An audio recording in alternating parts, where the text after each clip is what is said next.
لیکن اس ٹراما کا بتائیے گا جس سے آپ گزرے اس پورے 1 سال میں، اس دن بالخصوص، اور جو دوسرے آپ کی پارٹی کے ورکرز ہیں،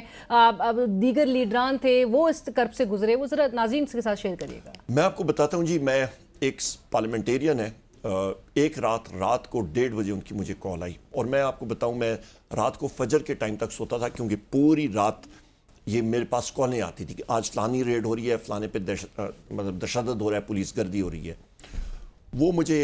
دن جو ہے جی وہ اچھی طرح یاد ہے، اور جس آواز سے وہ مجھ سے بات کر رہے تھے کہ دوسری لائن پہ ان کے 26 سالہ بیٹے کو انٹیلیجنس کے لوگوں نے پکڑا ہوا تھا، زد و کوب کر رہے تھے اور فزیکلی اس کو ٹارچر کر رہے تھے، اور اس کی آوازیں آ رہی تھیں،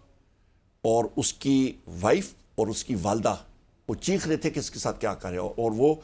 ان کے والد کو کہہ رہے تھے کہ تم پی ٹی آئی چھوڑو۔ یہ حالات ہے علینا صاحبہ، اور پولیس گردی کے حالات آپ عمر ڈار کو دیکھیں، آپ عثمان ڈار کو دیکھیں، آپ میں کتنے لوگوں کا میں آپ کو بتاؤں، کتنے ہمارے لوگ جس تشدد سے وہ گزرے ہیں، پولیس ان کے گھروں میں جا رہی ہے، توڑ رہی ہے۔ حماد اظہر کا گھر دیکھیں، کتنے لوگوں کا، کتنے لوگ، میں آپ کو کیا بتاؤں۔ آج مطلب 22A کی پٹیشن میری اپنے ہری پور میں میں نے کیس کیا ہوا تھا پولیس کے خلاف، جنہوں نے میرے گھر میں آ کے چوری کی تھی۔ آج SHO اور DSP کے خلاف ہری پور کے سیشن کورٹ نے آرڈر کیا ہے کہ ان کے خلاف FIR درج ہونی چاہیے، ان پولیس افسران کے خلاف۔ تو یہ تو اس مشکلات سے ہم لوگ گزرے ہیں۔ ہم تو ایک آگ کا دریا، ایک مطلب میں آپ کو کیا بتاؤں کہ کن تکلیفوں سے گزرے ہیں، اور میرے لیے سب سے تکلیف دن وہ تھا جس دن میرے والد صاحب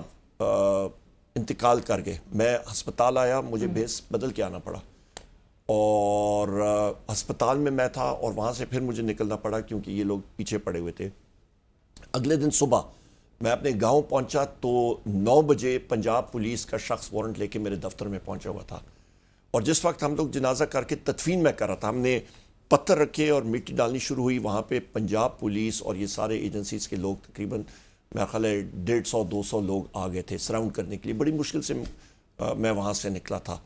میری چچی کا انتقال ہوا تو میں وہاں پہ نہیں جا سکا کیونکہ انہوں نے سارا ایریا، اسپیشل برانچ، انٹیلیجنس والوں نے، پولیس والوں نے گھیرا ہوا تھا۔ تو یہ وہ حالات ہیں۔